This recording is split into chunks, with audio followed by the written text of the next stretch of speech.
কেড়ে আয় না এত সাত সকালে তোরা কে আমার বাড়ির সামনে? এলা গুরুত্বপূর্ণ কথা ছিল, সেই জন্য আসছিলাম। তো আপনি মনে হয় বাইরে যাচ্ছেন। তোর সাথে তো আমার কোনো গুরুত্বপূর্ণ কথা নাই, তোর তো সব হিসাব ক্লিয়ার করে দিছে।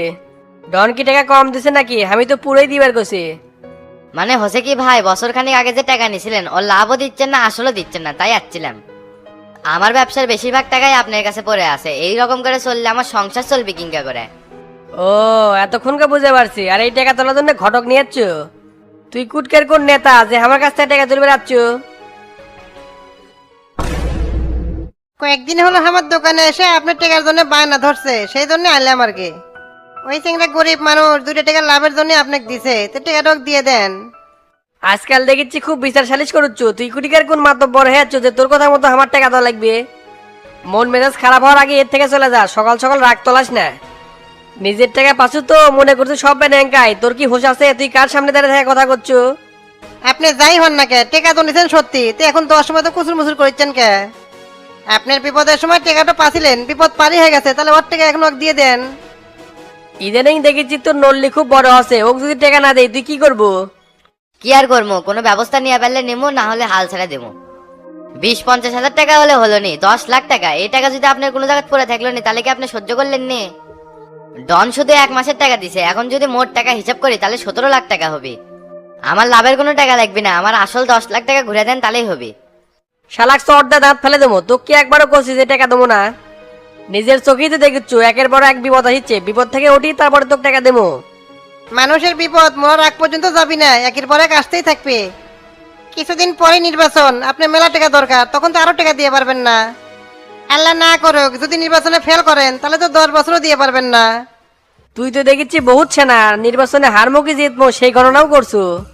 আর তোর এটি দালালি করা লাগবে না, বাচ্চার সাথে আমার সম্পর্ক ভালো আছে, টাকা হাতে পালিয়ে ওকে দিয়ে দেবো। আপনি মতো লোকের কাছে 10 লাখ টাকা কোনো ব্যাপার, ইচ্ছা করছেন না সেই জন্য দিচ্ছেন না। তাহলে বাচ্চু চলো, তোমার সাথে যেহেতু ভাইয়ের ভালো সম্পর্ক আছে, ডেকে টাকা দিবিনি। মূলা দিবি 1 বছরে 1 লাখ টাকা দিয়ে পারেনি, তাই দিবি টাকা? যেদিন আসি সেদিনই কয় দিমো, ইনকা করতে করতে 1 বছর চলে গেল, তাও টাকা পেলাম না। আমি এত কিছু বুঝি না, এই টাকার হ্যাস্ত ন্যাস্ত করে তারপর যাবো। দুঃখের কথা কি কমু, পার্টি অফিসে পাই না, বাড়িতে গেলে পাই না, কল দিলে কলও ধরে না। সবকিছুর তো একটা ডেগোরাম আছে, আমার ধৈর্যের বাঁধ ভেঙে গেছে। এই টাকা একটু ফয়সালা করেন, আজ রাতে কাল, কাল রাতে পরশু, কোন ডেটে টাকা দিবেন সেই ডেটটা কোন। দেখি তোরাই কত কোন ডেটে টাকা নিলে তোকে ভালো হবে। তোরা এলাকার প্রধান হয়ে যাচ্ছ। প্রধানের কি আছে, হক কথা করছি, এটি অন্যায় তো কিছু করছি না। পাড়ার 2-4টা মানুষ ডাকেন, দেখেন ভুল কার ধরে। আজকে মাসের 13 তারিখ, আগামী মাসের 13 তারিখে আপনি ফুল টাকা দিয়ে দিন। এই সময়ের মধ্যে আপনার কাছে কেউ টাকার জন্য আসবি না। হায় হায় রে, কি কলিকালের দিন পড়লো! তোর মতো দোকানদার এসে আমাকে ডেট দিচ্ছে। তোর সাহস দেখে তো আমি অবাক হয়ে যাচ্ছি। কেরে তোর কলিদার সাইজ কত বড়! এই বগুড়া যারা কন্ট্রোল করি আমি, দুনিয়ার মানুষের টাকা তুলে দিই, আর তোর মতো দোকানদার এসে আমার উপরে পিক আপ নিচ্ছে। ভালোই ভালোই করছি, আমার সামনে থেকে চলে যা। টাকা যেদিন পাবো সেদিন দিমো। না, এই কথা বলে তো শুনবো না। দুনিয়া কি মগের মুলুক হয়ে গেছে? আইন কানুন বলতে কিছু নাই। ক্ষমতা আছে বলে তার অপব্যবহার করবেন, তা হবি না। আপনার নামে থানায় অভিযোগ করবো। না, ধৈর্যের বাদ তুই আর রাখলো না, দাঁড়া তোকে আগে সাইজ করি।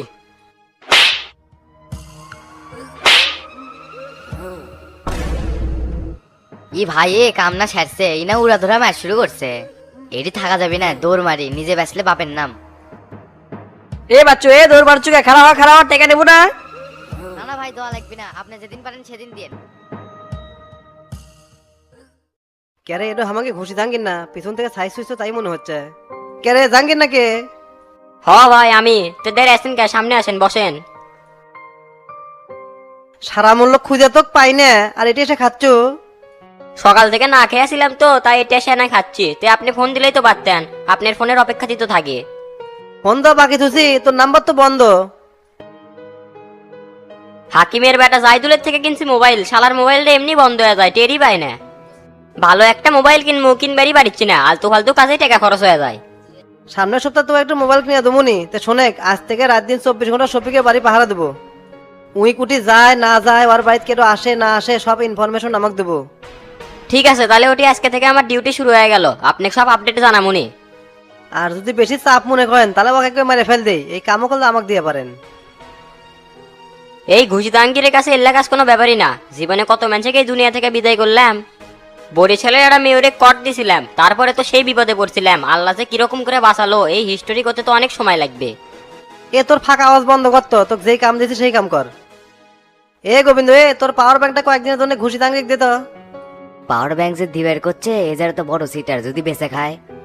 পাওয়ার ব্যাংক তো আমার কাছে নাই, সুমন নিয়ে গেছে। লেপো কামটা করছে কি? তাহলে ফোন দিয়ে কয়ে দিস, দোকান থেকে নিয়ে যাবি নি। আচ্ছা ভাই করছি, ছোট জিনিস তো দেখে শুনে রাখা লাগবে, তাছাড়া হারা যাবি। কিছুদিন আগে শাকিল একটা পাওয়ার ব্যাংক হালত নিছিল, 2 দিন পরে আসে করছে তোর হারে গেছে। হঠাৎ 3 মাস পর দেখি ওই পাওয়ার ব্যাংক নিয়ে অসীম ঘুরিচ্ছে। জাহাঙ্গীর তো আমার নিজের ভাই, ওর জন্য পাওয়ার ব্যাংকে নিজের দোকানে উজাড় করে দিবার বাড়ি। এত কথা করছু যাবে, ফোন দিয়ে কয়ে দে জাঙ্গিতে নিয়ে আসবি নি। আচ্ছা ভাই করছি। এবার যদি তোর মোবাইল বন্ধ থাকে, শর্ট দিয়ে তোর ব্লাডটা ফেটে ফেল দুমু। আচ্ছা আচ্ছা, বন্ধ থাকবি না। জেল হবে না ফাঁসি হবে গো আমার, জেল হবে না ফাঁসি হবে গো আমার, উকিলে তো কইল না, ম্যাজিস্ট্রেট শামসুল হক জামিন দিল না আমারে, ম্যাজিস্ট্রেট শামসুল হক জামিন দিল না। এ ভাই, আপনার নাম কি গোল্লা নাকি? হ ভাই, আমি তি গোল্লা। তে এতদিন ধরে জেলে থাকি আমাকে চেনেন না, তে কিছু করবেন নাকি? এখানে প্রচুর লোক, কয়জনে চিনমু? মেডিকেলে শামসু হচ্ছে, আপনি ডাকে। আচ্ছা আচ্ছা, যাচ্ছি।